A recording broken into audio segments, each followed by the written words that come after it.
Very good cold morning to you. Welcome to the Back Nine Boys Golf Show, which is brought to you by Mizuno Golf. Reach Beyond by Club Car, the global leader in golf utility and fun personal vehicles.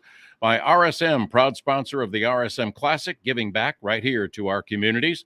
By Bridgestone Golf, play the ball that fits you. And by Sea Palms Resort. Join today and improve your short game at the Miracle Practice Facility.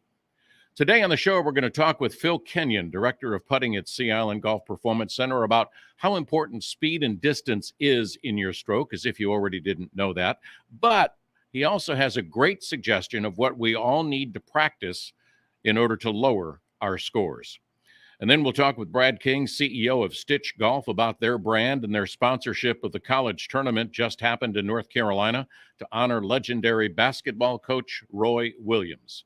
And we have some breaking news from Global Golf Post. Jim Nugent will be with us for a couple of minutes. And then we'll talk with Dr. Brett McCabe with his new book, Break Free from Suckville. I love the name of that title. That'll help you change your mindset, or maybe you'll go out and begin to play pickleball. But first up is Phil Kenyon, Director of Putting at the Sea Island Golf Performance Center.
That is Phil Kenyon, Director of Putting at Sea Island Golf Performance Center. We all need to practice those putts within 10 feet. I'd be happy with 5 feet. I'd be happy with 3 feet. And we're got coming up next Brad King, CEO of Stitch Golf, and then Jim Nugent, and then Dr. Brett McCabe on his new book, all about being in that tough zone that he calls Suckville. Well, let's talk about something great and exciting and delicious. It's CJ's Italian Restaurant with their pizzas. Their deep dish is what they're known for. It is incredible. Check out their monthly specials created by the local elementary schools. Part of the proceeds, then, if you pick those, goes back to those elementary schools. Their food is made fresh from scratch every morning, including the doughs, the breads, the sauces, the dressings, the toppings, the meatballs, the lasagna, and that list goes on and on. They are known for their deep dish, but their thin crust, cauliflower crust, is just incredible. Check out the full menu and the great staff at CJ's Italian Restaurant, only at cjsitalianrestaurant.com.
This is Anna Roy, Public and Media Relations Manager for Visit Mississippi Gulf Coast, and you're listening to Back Nine Boys Golf Show.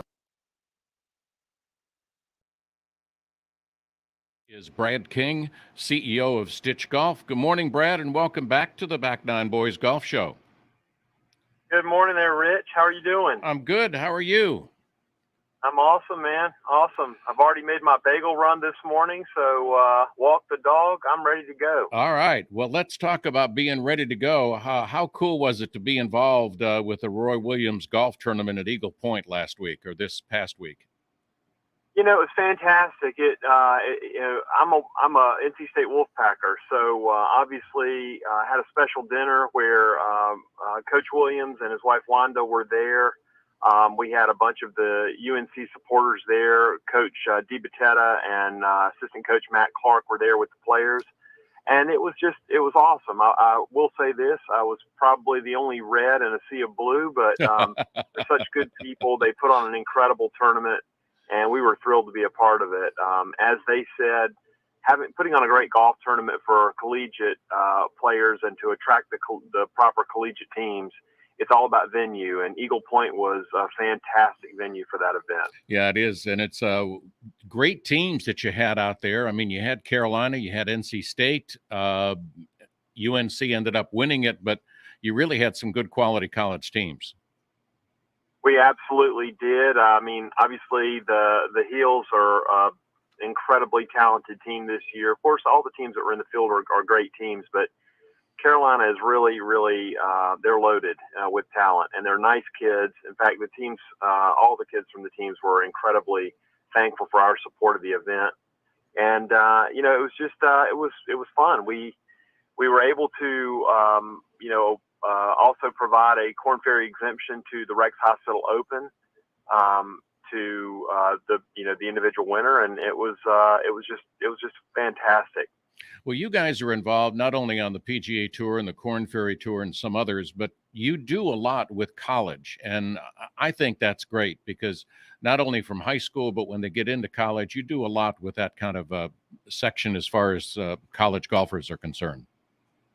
You know, it's a great point. I mean, look, we believe in amateur golf as much as we do professional golf. And obviously, since I'm an amateur, you're an amateur, we know what that's like. But supporting the college teams, even if in some capacities it's not an official sponsor type relationship working through the school, we believe in college sports. We believe in college golf specifically as a golf company. And so, yes, we love being a part of anything that involves collegiate players and spreading our Stitch swag around when we can. So we love doing that. Yeah, I know you do. And you and your team, you have built an unbelievable golf brand. I mean, from a head cover company to a major golf brand. Did you see that, Brad, when you first got involved with Stitch? You know, I would say this, with a name like Stitch, it's kind of a no-brainer. That's a really catchy name. So, yeah, I would say that was the first attraction. But, technically the company did start with head covers, high-quality leather head covers with a racing-inspired theme. But, to take it from what I would call a sewing shop, an arts and crafts kind of company, and turn it into a golf brand, yes, that was part of the plan, but to sit back and look at it 4.5 years later and look at what we've accomplished and say, is this what we expected?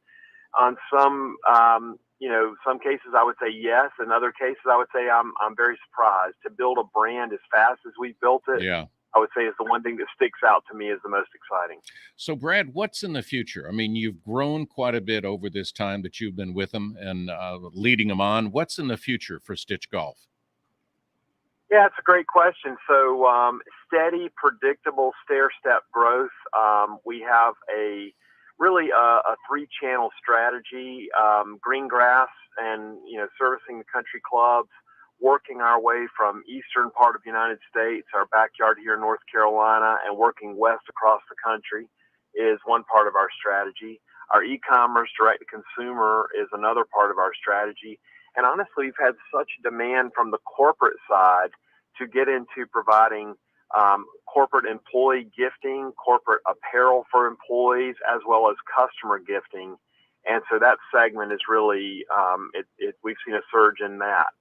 We're going to stick with those channels for now. We may try some other channels, but I don't want to rush into those until we really get our foothold in the ones that we've got our focus on. But I would say, what do you expect from us? New innovative products, a continuation of really owning this explosive presence that we have in the golf bag market, and some surprise items in the travel gear that have those, I call it the aesthetic aha. It's the familiar looking with an aesthetic aha. Look for us to introduce some new products coming up right after the new year that are just going to blow your mind. All right, give us the website so our listeners can go to it, because you've just got some great stuff up there. Absolutely. And listen, it's shopping season. So I would say follow us on Instagram, Stitch Golf on Instagram, and www.stitchgolf.com. And if you're looking for some great things for shopping for Christmas, I would tell you we just released our limited colorway in our Ultimate Garment Bag, the number one selling item we've had in the last 4.5 years, our DOP kit, as well as our Traveler Backpack. So those are great gift items. And as always, our golf bags. And we have golf bags where, because of supply chain challenges for other companies, we're one of the few companies in the golf industry right now that are actually properly inventoried with golf bags. And I will say this, a plug for the golf bag that I use, even though we've introduced our SL2, I use the SL1. I like it. It's the one we started out with. And if I'm not mistaken, between now and Christmas, you're going to see some great discounting on that bag for the Christmas holiday. So surprise someone with an SL1 for Christmas. You bet. All right, I got to ask you this. What is your take on the upcoming PGA show coming up in Orlando? Will Stitch go? We will not be there. We will have reps there with rooms meeting with clients, but we will not have a show presence this year. And to be very honest with you, we had to make that decision so early. Right. I don't blame at all the people that put on the event for asking early, but not sure where we were going to be as a country with regard to the pandemic. We made a decision to skip again for 2022, but look to see us again there in 23. From the standpoint of our customers, our green grass customers, and any of our corporate customers that may show up for that show, we will have reps there. We will have a presence there. It just will not be with a floor space booth like we've had in the past. And that's a pretty big... I expect there will be other brands. Yeah. Go ahead.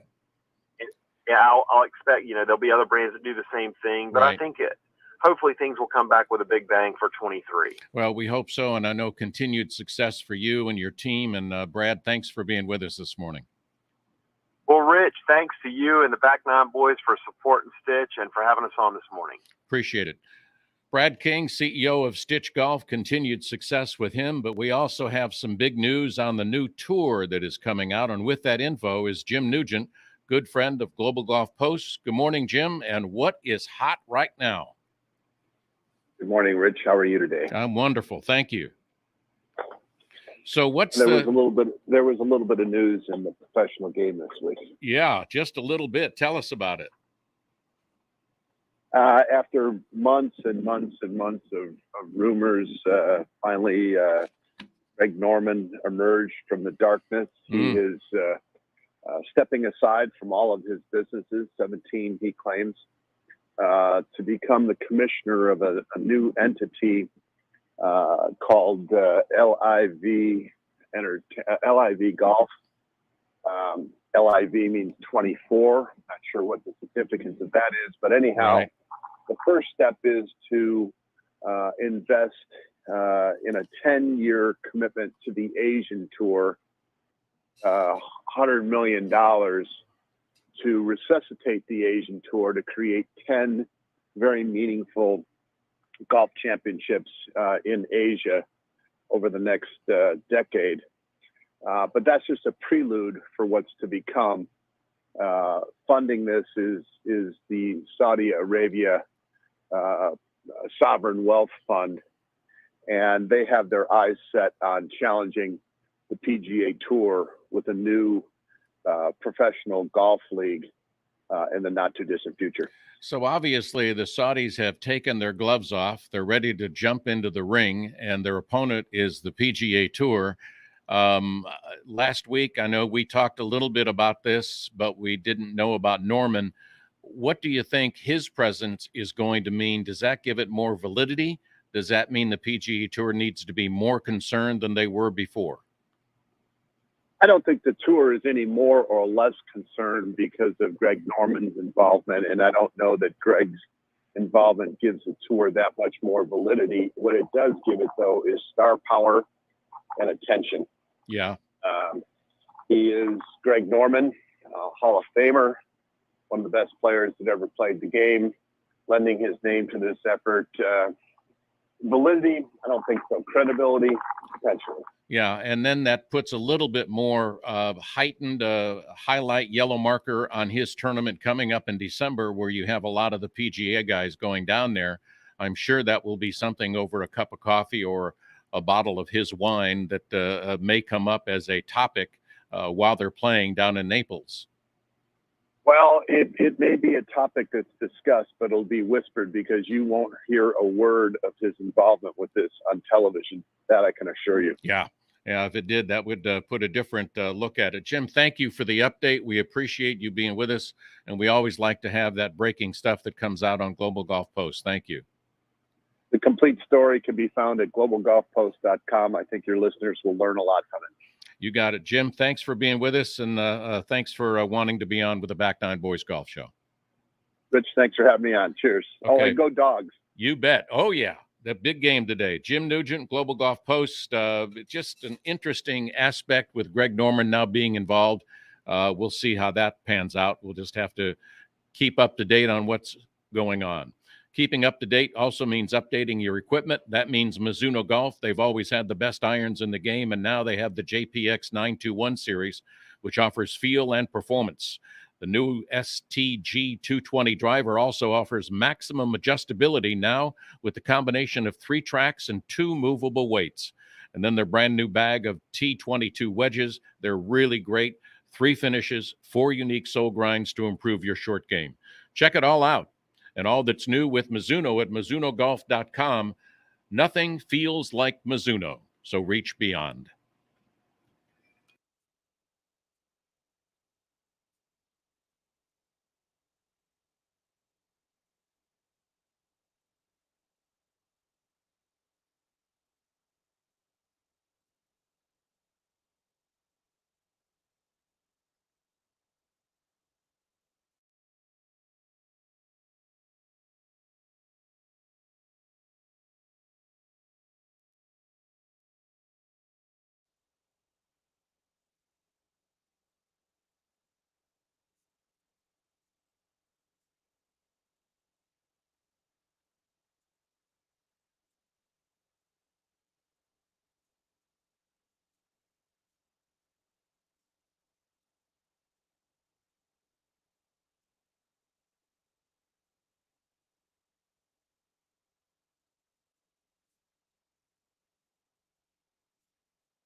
Hey guys, this is Chef Michael Park, personal chef of Dustin Johnson, Masters champion, and you're listening to the Back Nine Boys Show.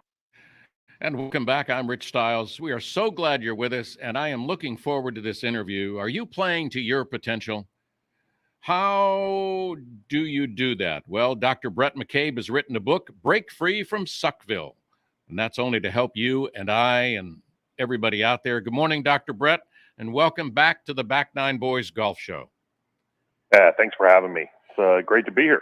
I am glad you're with us. I got to tell you, when I saw that you had written this book, I fell in love with the title because I've been wanting to come up with a different name of when you get into that valley of you don't feel like you can ever get out of it. Suckville just sounds like a great name. Well, it came from, sitting there with my clients and it's funny. Pretty much everybody that comes to me is in that spot, right, where they just feel like they could be so much better than they are. And what happens when you're in that spot? You forget that your reality is not bad at all. We have this amazing, unfortunate way of skewing our present because it's always falling short of what we think it should be, or, it doesn't match up to the amount of practice we put in or how good we've been on the range or on the putting green. And then we go out and play, right, and it just is not that same level. So a player, I kind of brought this up one time, and one of my players looked at me and said, "Doc, I'm the mayor of Suckville then." And that was it. And that's kind of how it got started. And, I think it resonates with players because they feel like they suck when they're in that, mentality. But the truth of the point is that we're never going to reach our potential because we're just going to continue to move the line all the time. And that's a great point. I mean, how do you know when you've reached your potential? Because let's just say the game I played last week, I was playing great for 12 holes, and then I got in just what you described, that Suckville 5 holes that you end up going, what is wrong? I mean, the guy that played the front 9 is not the same guy that's playing the back 9. Yeah, and what I try to tell my players to do is to look at golf not as a smooth ride, but more along the lines of a obstacle course. And, you're getting ready to start an obstacle course when you tee off on the first hole, and you can't bring your range game to the golf course. You just can't. It's just two different environments. Right. Pressure is different. Stress is different. So you have to be prepared for when that, trap door gets you, like it happened to you after 12 holes. So instead of chasing, man, what happened? Why did I lose it? You have to know how to advance without being caught up in the past. You have to, know how to play without trying to anchor into and hook onto your superstar mentality. Instead, get the ball in the hole and realize it's not about application of your best. It's about application of what you have that day. Well, I know a lot of sports psychologists talk about short memories, and unfortunately, most amateurs don't have that. They sit back and say, "My gosh, I was 1 over after 12. Now I'm 4 over after 3. How do I get back?" And how do you recommend for your golfers that you work with to get out of that Suckville mentality? Well, we all have memories, but the biggest problem of a memory, right, is our judgment of that memory and that judgment of where we are. And when we add judgment, usually what we're doing is we're saying that we're never going to live up to it because we never judge in the positive way. We always judge in the negative way. So I actually flip the script a little bit and say, use it as a challenge. What would other people do in this situation? How would they struggle? And can you beat them? Can you find what you have and get it done when most people would struggle here, and see that as an advantage that you're picking up, at least a half a step on the field or half a step on your colleagues? Can you see that perspective and use it as a challenge? Because I don't want them to try to, think in a way that they can't, reproduce their success or reproduce some level of something that's out of their control. I'd rather them see it as a challenge and grind. Because golf is really about the grind. It's not about the perfect moments. For some reason, for some, we've romanticized the perfect moments in golf, but in reality, it's a very difficult game that is constantly changing with random effects, and it just challenges every aspect of who we are physically and mentally. Yeah, and what I also liked about your book, you said that it's not about if, but when people find themselves in that Suckville arena. Yeah, you are going to struggle, right? And so I recommend my players have what I call a first aid kit, so that you write it down, you understand it, so that when it does happen, you're not sitting there shocked. we often get caught up in the why is this happening in the middle of a round, just like you said. Why did I lose my first 12 holes? I mean, it was perfect. What happened? Right. Versus, okay, it did happen. I'll evaluate that at a later time when I'm a little bit more rational. In the heat of the moment, I'm not rational. It's not the time to do an evaluation. It's the time to keep playing. And usually what happens if you kind of go into a first aid kit, which would be something along the lines of, look, I'm going to take a couple deep breaths. I'm going to hit a fairway finder. I'm going to aim towards the centers of the greens. It's something that's specific to you. What happens is you move through the trouble, and lo and behold, you find yourself playing really good again because you weren't searching for it. Instead, you just kind of took it and you went with it. So when you're in that zone where you're, just not playing to the potential that you played for on the other 5 or 6 or 10, 12 holes, kind of slow it down a little bit, take some deep breaths, go back to the basics, and kind of start over. Yeah, I always call it like when you have your C game, you got to have a C game play. And when I was pitching in college, that's what we would do. If you lost your relief point, you always had a pitch you went to. And that's what we need to do. It's not wrong to go to a fairway finder. It's not wrong to hit a shot that you can hit. You don't have to hit it both ways, particularly at our level. Hit the shot that hit the shot that gets you in play. Give you an example. For most people, when they're struggling with putting, they get caught up on line and speed. Just use one at that point. Usually speed. Just hit a good putt with speed. Right. In other words, don't feel like it's a negative to kind of downshift into that fairway finder or that C game mentality. Just go ahead and accept it, because ultimately that's the sign of a great player, is that you can do that and weather that storm. And here's the need. Why is it so easy during our round for us to get into that Suckville arena and so hard to get out of it? Well, it's 5.5 hours, and usually we're out there for 6.5 hours. Gosh, I hope not. Yeah, exactly. But 6.5 hours from the time we warm up. Right. Through all that. And most of us don't eat, really. I mean, we know a lot of people will probably drink some fun drinks on a Saturday or Sunday or something like that. But yep. we don't really fuel ourselves. But it is a long time, and it's impossible for the brain to stay that focused and locked in. And when you really think about it, it's a pretty miraculous feat for us from a motor movement skill to swing a club and aim it at a target 250 yards away and get mad when it falls off 30 feet. Right. It's pretty remarkable to think about something and how it works. And I think we need to sometimes look at the challenge of the game and not think it's supposed to be this easy thing. PGA Tour players only win 80%. They win 80% of their money in only 5 events a year on average. So they play 25 events a year. So they don't have it most of the time, but they're grinding and working through it. And the best players, the players that are in top 10 in the world, it's not because they're winning 6 times a year. It's because they can take their suboptimal game and still find a way to top 10. That's what we need to look at. We don't need to look at the perfect rounds. We need to look at the rounds that we, did our grindings and we worked through it and got the ball in the hole in the most efficient manner. Well, and on the PGA Tour, these guys can make a great living, even being in the top 50, more so top 40, top 30. Matt Kuchar made a living being in the top 15 to 10. Yeah, it's how players get to the number one in the world. My client John Rahm, one of the things that he's brilliant about is he doesn't look at a victory on a tournament always as a victory of hoisting the trophy. Sometimes the best he can do is a top 10 because somebody else is playing great, but he sees that as a victory and a way to continue to chop away. And that's some stuff that we can do. We don't need to always anchor ourselves against our best round that we've ever had at anything less than that's a failure. Right. We don't know what the possibility of scoring is that day. We don't know. I mean, we pull a card and we don't know. Yeah. You may get every club in between yardages. You may have every ball that you hit is going in a weird direction. Maximize what you have that day and get the most out of it. If you can flip that script mentally, you have a chance to accomplish more. But we get so caught up in our potential and what it should have been and how great it was and how magical it was, what it was great, that we ignore the fact that we're doing amazing things by just maximizing what we have every day.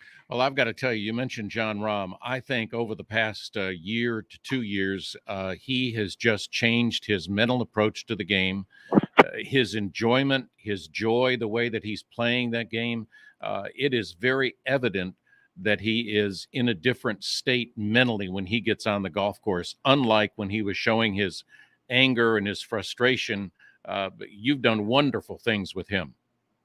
Well, he's got an amazing team around him, and John is an amazing kid, and he's still a young man.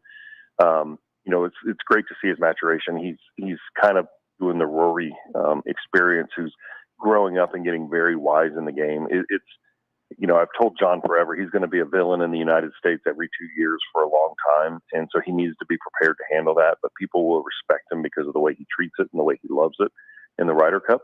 But he's going to be he's going to be a beast forever. But John loves the game, loves people, and he's still young. I mean, we forget that he's probably still, I think he's maybe 25, 26 right now. Yeah. And he has done such an amazing job. I never had a problem with his emotion early on because I didn't want to thwart who he was. I just wanted to tone it down maybe, 5%, just not do anything that came across wrong. But he was so passionate about the game. Mm-hmm. He does it from the right perspective. He loves the game. And one thing about John will stay afterwards and sign autographs for hours. Yeah. And he doesn't put it on social media. Nobody talks about it. He is totally committed to the game. He's living his dream. What an honor to work with a kid like that, and really a great ambassador for the game for the next 20 years. Yeah, and I mean, he's risen to number one. He stayed there. He's playing like it. And I think when you talk about who's going to be in a tournament, and if John's in it, you always think John's going to be a threat. Yeah, he's also going to be one of those guys that, kind of like Rory, that, the galleries need to follow because he's going to put on a show. He's going to talk. He's going to have a good time. He's going to celebrate other players' good play too. And, that's a pretty cool thing to see. I mean, like I said, the problem is he plays for the other side every 2 years, but, he's going to be our biggest competitor, but, he is somebody who loves the game, respects the game, values the game, and values his team, which is so cool too. Yeah. One of the things to have that opportunity. Yeah, one of the things that I love about the game of golf is that, for us amateurs, we celebrate, getting a par when we should have maybe gotten a bogey. We occasionally have an opportunity to get birdies. But do you feel that the emotions of pro golfers and amateurs needs to be toned down a little bit? Because if you start really high emotionally in the beginning of your round, what's going to happen for the rest of your round? You can't get that much higher as you go around. Well, actually, I think some of the worst advice we could, coaches have perpetuated for years is that we need to be calm and think, to have no thought on the golf course. Right. It's a competition. Right. It's an absolute competition. And, imagine me telling my Alabama football players, hey, no emotion today. Would look at me like I was an idiot. Yeah. What you have to do is learn how you maintain that and what the mindset is that gets you in that frame of mind. And if you can understand how to do that in challenge by challenge, some players come out of the gate real strong, and once they realize what they have, they kind of let down, and that's a mistake. Right. We have to know our tendencies. And, it's easy when you're playing in a major, easy when you're playing in a match where you're against somebody. That's why people tend to play much better in match play, because it's easy to identify who the opposition is. But, I think that we just need to be who our personality is. And if our personality needs to, in our mind a little bit, think I'm going against, competing against you every day, then Right. I need to do that. I need Right. to put that in my head. Gotcha. If it's to go out there and be the best, tactician I can possibly be, I need to go out there and be the best tactician I can be. Yeah. But we need to be who we are. Yeah. And I think golf is, for some reason, we've coached a lot of the personality out of the game. We've coached a lot of the flair out of the game. And I think we'll see it coming back. But hopefully I can lead that charge, because I believe that just like baseball, basketball, football, all those, we need to have emotion in the game. We need to respect the game, and we need to do it the right way, but we need to have emotion in the game. Tiger was the greatest player to ever play, and he was full of emotion. So Yeah. why is he any different than what we should be? Yeah, I agree. Well, hold on. We got to take a quick break. We'll be back with Dr. Brett McKay right after this on the Back Nine Boys Golf Show. Stay with us.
Hello, this is Chris Hack, the men's golf coach at the University of Georgia, and you're listening to the Back Nine Boys Golf Show. And welcome back. I'm Rich Stiles on the phone with Dr. Brett McCabe. And Dr. Brett, how many golfers do you think, and I'm talking pros, more importantly, amateurs, do not reach their full potential because they quit thinking about it? Mentally, they think, I just can't do it. Well, I think 100% of people never reach their potential. And the reason for that is that we constantly move what our potential is. You have a good day and all of a sudden now it's got to be 2 shots better than that. But I think when people stop looking at their potential, they have success. And then what happens is they can continue to redefine their upper level of performance. And that's kind of the way I look at it is, all of our performance essentially follows a curve. Now, unfortunately, in the game of golf, the negative side of the curve tends to have more scores in it than the really positive. Right. My whole goal is to always improve players' average. I want their B game to be more successful than anything else. We don't always play best when we have our A game. We tend to lose our patience. We tend to lose our discipline. We tend to, get a little bit more strategically aggressive. And when we have our B game, there's almost a sense of cautious optimism. And I think back to when I was pitching. A pitcher loves to not feel great. When you feel way too strong, you tend to lose your control, and then you raise your expectations and you get in trouble. But when you've got a little bit of soreness, a little bit of tightness, you tend to stick it out and pitch. Well, I want people to play golf. I want people to be strategic. I want people to play to their strengths, and I want people to play in a way that allows them to be successful without having to anchor against some mythical level of performance. Let's just see what we can create versus, limiting what we think we can do because it's not living up to our expectations. So would you say that most golfers have worse or not as much expectations or too much expectations when they go to the golf course? They think way too many expectations. Yeah. If you sit in the 19th hole of any golf course today or tomorrow and you listen to players who come off the golf course, 90% of them are going to be frustrated with how they played. Yep. Maybe 85%. Well, it could have been this, it could have been that. And I've had a good experience a couple times of, sitting at the scoring tent of the junior tournament, and it's the same question every time. What did you shoot? Well, it could have been this. No, I mean, what did you shoot? And that's kind of how we live, right? I mean, we live to never be content with what we have. Right. Golf is a sport where we have to be content. If we're a fighter or we're a baseball player or anything like that, you get done at the end of the game and you realize that it was hard. You knew it was going to be challenging. You knew you were going to take some shots. You knew that it was not going to go well, but you adjusted. Golfers for some reason, don't adjust. They think it needs to live up to that level, and anything short of that is just a trouble, and that's a problem. Do you think that we look more to what we shot score-wise than we should, rather than I hit the ball pretty good, had a couple of bad breaks, but I know what I need to work on? Well, a little bit, but isn't it funny if you ask players, would you prefer to shoot a low score and hit the ball terrible, or hit the ball well and shoot an okay score? Most people say, "Oh, I would love to hit it great," because that's kind of a thought about in the future. I can't recreate that unless I'm hitting it great. Yeah, you actually don't need to hit it great to score. You just need to hit it good enough. And we all know that feeling of how good it feels when you hit it well, and that feeling of control and that feeling of confidence when you stand over the ball. Yep. The reality is there's a lot of times we hit thin shots or we hit a putt off the toe and it seems to go in. And what we have to do is look at that as not as a negative, but just a good execution. I mean, we don't need to look at those as bad. Let's look at those as they were good enough to perform. And it doesn't mean that problems are coming in the future. And I think that's half the reason why we get so caught up in our future. All right. Our potential. Yeah. We've got about 20 seconds. Do you think that we're too hard on ourselves when we play golf? 100%. Yep. Gotcha. Dr. Brett, thank you for being with us. Love the book, Break Free from Suckville. You can get it online, and I can't wait to take a look and get into it. And thank you for taking time to be with us. Thank you very much. All right, Dr. Brett McCabe, unbelievable. Break free from Suckville. We all want to do that. So listen to the Back Nine Boys. We'll try and help you get back to that, from putting to everything else that's out there. We're here every Saturday and Sunday from 8 to 9 on ESPN Coastal and ESPNcoastal.com. Check out wherever you listen to podcasts and listen to us and watch us on YouTube. Thanks for being with us. We appreciate your time. Thanks to my producer, PJ Zuko, and my co-producer, Gabriel Brackett. What a guy. All right, we're here. Take care.